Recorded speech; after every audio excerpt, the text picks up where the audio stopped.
Hi hello welcome back. ഇന്ന് നമുക്ക് എളുപ്പത്തിൽ ഉണ്ടാക്കിയെടുക്കാൻ പറ്റിയ നല്ല അടിപൊളി ഒരു ഉണ്ണിയപ്പത്തിൻ്റെ റെസിപ്പിയാണ് കേട്ടോ.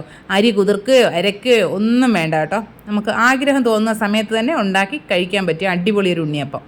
അതിനായിട്ട് നമുക്കൊരു ബൗളിലേക്ക് 1 കപ്പ് റവ ചേർത്ത് കൊടുക്കാം. 250 ml കപ്പിൽ 1 കപ്പ് റവ, അതേ കപ്പിൽ 1 കപ്പ് പാൽ കൂടി ചേർത്ത് കൊടുക്കുക. നന്നായിട്ട് മിക്സ് ചെയ്യുക, അടച്ചു വയ്ക്കുക.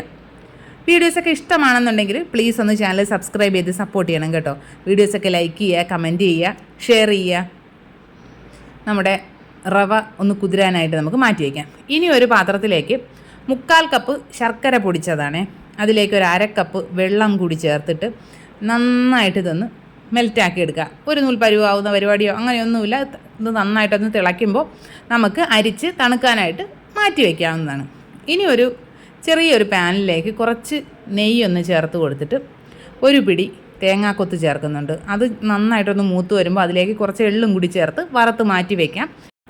ഇനി ഒരു മിക്സിയുടെ ജാറിലേക്ക് ഒരു ചെറിയ നേന്ത്രപ്പഴമാണ് കേട്ടോ, നന്നായിട്ട് പഴുത്തിട്ടുണ്ടായിരുന്നേ. നിങ്ങളുടെ കയ്യിൽ റോബസ്റ്റ പഴമാണെങ്കിൽ അത് ചേർക്കാം. ചെറുപഴമാണെങ്കിൽ ചെറിയ 2 പഴം ചേർത്ത് കൊടുക്കാം. ഈ പഴത്തിനെ ഇതിലേക്ക് മുറിച്ചിട്ടതിന് ശേഷം ഒരു 1/4 ടീസ്പൂൺ ജീരകവും 1/4 ടീസ്പൂൺ ഏലക്ക പൊടിയോ അല്ലെങ്കിൽ ഒരു 3-4 ഏലക്കയുടെ കുരുവും കൂടി ചേർത്തിട്ട് വെള്ളം ഒന്നും ചേർക്കാതെ നന്നായിട്ടൊന്ന് അരച്ചെടുക്കുക. ആ അരച്ചതിലേക്ക് നമ്മുടെ കുതിർത്ത് വെച്ചിരിക്കുന്ന റവയുണ്ടല്ലോ, റവ ചേർത്ത് കൊടുക്കാം. അപ്പോഴേക്കും നമ്മുടെ ശർക്കരപ്പാനിയെല്ലാം നന്നായിട്ട് മെൽറ്റായിട്ടുണ്ട്. ഒരു 3/4 കപ്പ് ശർക്കരപ്പാനി ഉണ്ട് കേട്ടോ. അതിൽ നിന്നൊരു 1/4 കപ്പ് ഒഴിച്ച് ഇതെല്ലാം കൂടി നല്ല സ്മൂത്തായിട്ടൊന്ന് അരച്ചെടുക്കണം. തരിയൊന്നും ഇല്ലാതെ നന്നായിട്ടൊന്ന് അരച്ചെടുക്കാം. ഇനി നമുക്കിതിലേക്ക് നമ്മുടെ ബാക്കിയുള്ള ശർക്കരപ്പാനിയോടെ ചേർത്ത് കൊടുക്കാം. ഞാനിപ്പോൾ ഒരു 2 ടേബിൾ സ്പൂൺ ശർക്കരപ്പാനി ബാക്കി വെച്ചിട്ടുണ്ട് കേട്ടോ. അത്രയും ഒഴിച്ചപ്പോൾ തന്നെ നല്ല മധുരം ഉണ്ടായിരുന്നു, ആവശ്യത്തിനുള്ള മധുരം ഉണ്ടായിരുന്നു. ഇനി നമുക്ക് ഈ ശർക്കരപ്പാനിയോടെ ചേർത്തിട്ട് നന്നായിട്ട് മിക്സ് ചെയ്തെടുക്കാം. ചിലപ്പോൾ നമ്മൾ എടുക്കുന്ന റവയ്ക്കനുസരിച്ച് വെള്ളത്തിൻ്റെ അളവൊക്കെ കുറച്ചൊന്ന് വ്യത്യാസപ്പെട്ടെന്നൊക്കെ ഇരിക്കും. എന്നാലും ഒരുപാട് ലൂസായി പോകണ്ട. ഇനി ഇതിലേക്ക് ഒരു പിഞ്ച് ഉപ്പ് കൂടെ ചേർത്ത് കൊടുക്കുക, ടേസ്റ്റ് ബാലൻസ് ചെയ്യാൻ വേണ്ടി മാത്രം. 1 ടേബിൾ സ്പൂൺ പഞ്ചസാര കൂടെ ചേർത്ത് കൊടുക്കണം കേട്ടോ.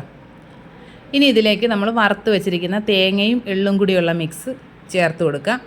നന്നായിട്ടൊന്ന് ഇളക്കി യോജിപ്പിച്ചെടുക്കുക. നമ്മളിതിലേക്ക് ബേക്കിംഗ് സോഡയോ ഒന്നും ചേർക്കുന്നില്ല കേട്ടോ.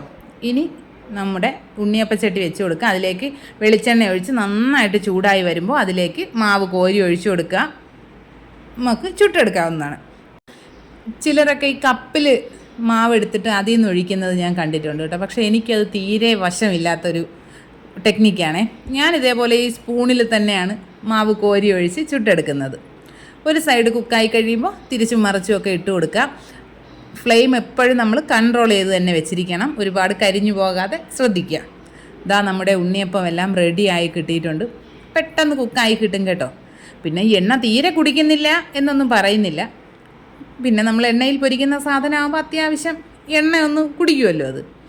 എന്നാലും നമുക്ക് പെട്ടെന്നൊരു ഉണ്ണിയപ്പം കഴിക്കാൻ തോന്നിക്കഴിഞ്ഞാൽ നല്ല ടേസ്റ്റിൽ കഴിക്കാൻ പറ്റിയ അടിപൊളി സാധനമാണ്. നല്ല സോഫ്റ്റ് ആയിട്ടുള്ള ഉണ്ണിയപ്പമാണ്.